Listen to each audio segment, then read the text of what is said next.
Hello guys, so welcome back to part 3.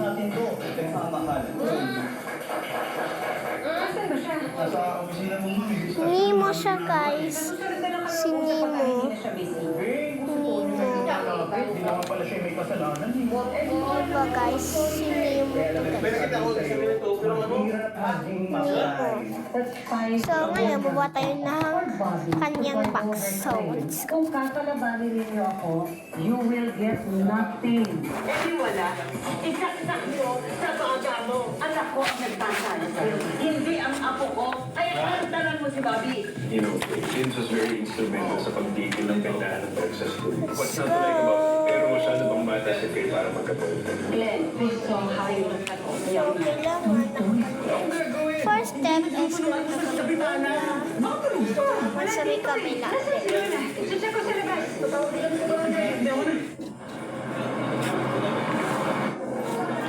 Tapos kailangan tanggalin natin. Sabiliin natin dito.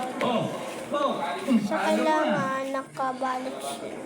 Maaga ako. Dahil di ba sinabi mo may update kayo tungkol doon sa nagpatakas kay Mando? Bakit ang bango-bango mo? Dito din sa may kabila. Alam ko na. Kasi kahapon, sinabi ko sa iyo na today, papasok si Bobby. Oo na, sige na, maaga ako dahil gusto ko nga na magkausap kami ng personal. Pero siyempre, interesado rin ako sa update niyo. Ano ba yun? Ano din? So, kailangan bigyan din natin dito na ganito. Hindi ako yun. Ito si Bok. Kasi alam niya, ngayon, Papa. Oo, tama na yan. O, Dita, ano ba yung So, update niyo? ganito naman. Sinunod namin yung sinasuggest mo. Iniikot namin lahat ng ATM na malalapit sa Calabares State Prison. Ayun, nakajackpot ang si Ganun din Bautista. gawin. Ganun din gawin sa kabila dito. Sir, nakuha na ng CCTV ng bangko si alias Brando na nag-withdraw. Ano to? Ito na yan? Okay. So, kailangan pagkalabas niya, ganito yung itsura. Dapat overflowing with knowledge ka na. So, mag-drum kayo dito kahit ano yung gusto nyo. Lagyan ko ng design, gano'n. Oh, Sa akin, mag-drum ako ng Nemo. So, let's go drawing back. Sir, nakita rin sa CCTV yung plaka ng kotse.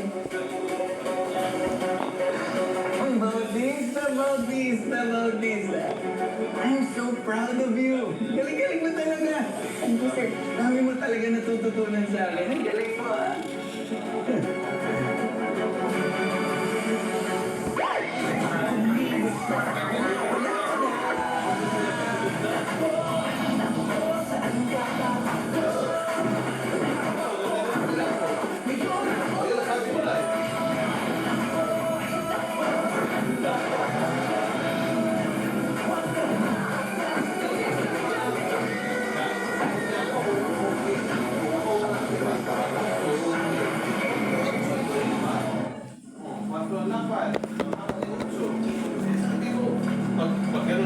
Ate, nakita niyo ba si Lola? Ay, naku, Bobby, hindi.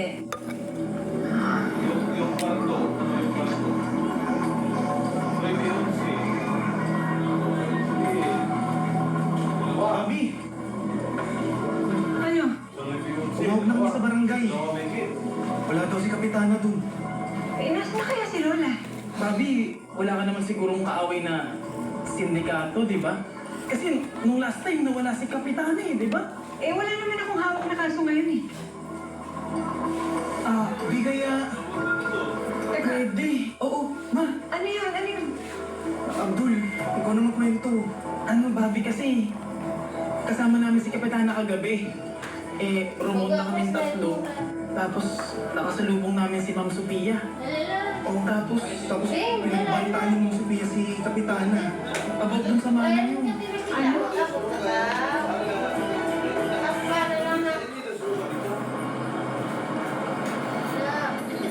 Oh, nasan pala kayo Wait lang.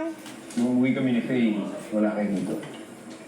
Well, I tried to talk to Bobby through her lola, pero inaway lang niya ako.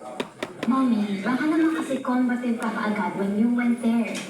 What's wrong with you, Faye? Every time na lang, you take her side over me, over our family. Okay, that's enough. If Dad were here, hindi niya magugustuhan na sumasagot ka ng mga like that.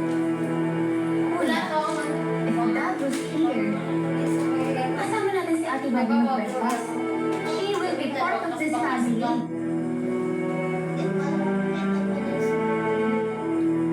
Paano pinabantaan? Sige nga. Ang tigas din pala ng ulo mo. Katulad ka ng apo mo. Ayan, yan o. Tsaka meron pa eh. Ganito sabi niya, "You'll regret that you made an enemy out of me." Ganun. Bobby, di ba pagbabanta na yun? Pagbabanta nga yun. So, Bobby, tingin mo ba may kinalaman si Ma'am Sophia sa pagkawala ni Kapitana?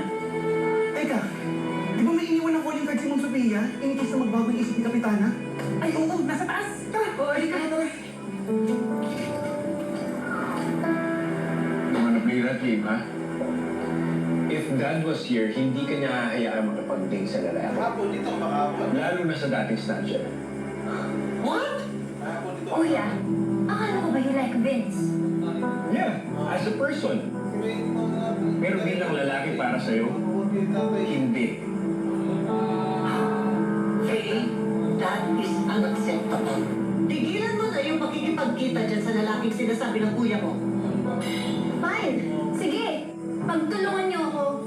Ever since naman na nawala si Daddy, wala na akong kakampi sa bahay na to. Faye, bumalik ka dito! Ayan mo na. Baka may magawa ko masabi kang pagsisiyan rin at sa dulo.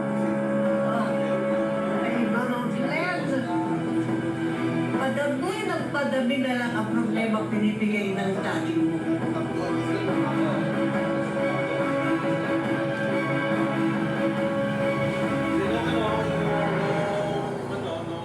Kumusta yung pinaparangan kumontak sa Transportation Department? Nag-reply na ba? Sir. Nag-follow up na po si Garcia. Sinecheck lang po yung records ng kotse. May chance kasi fake yung ginamit na plate number.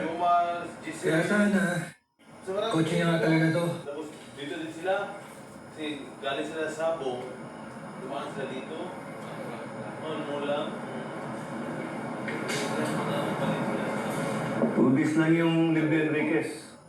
Baka may nasikaso lang kaya hindi pa sila nag-report dito sa station.